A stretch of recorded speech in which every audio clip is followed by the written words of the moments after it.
Hello guys, for today's video, samahan niyo po ako. At ito ang mga sangkap: kamatis, bawang, sibuyas, baboy para malasa, ampalaya, talong, kalabasa, at okra. Sa mainit na kawali, ilagay ang mantika. Isunod ang bawang, sibuyas,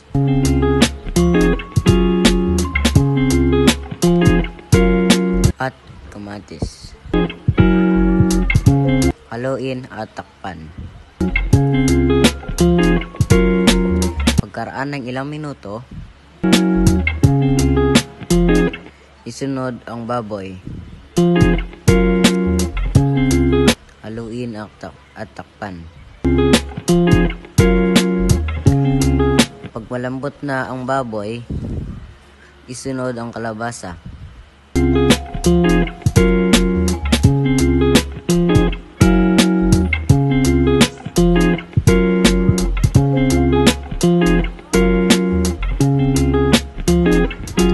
Haluin at lagyan ng konting tubig.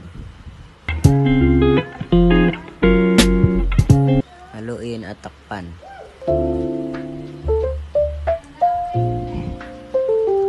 Pag malambot na ang kalabasa, isunod ang okra.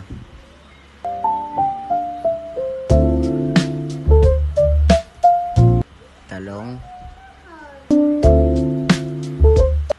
At ang ampalaya.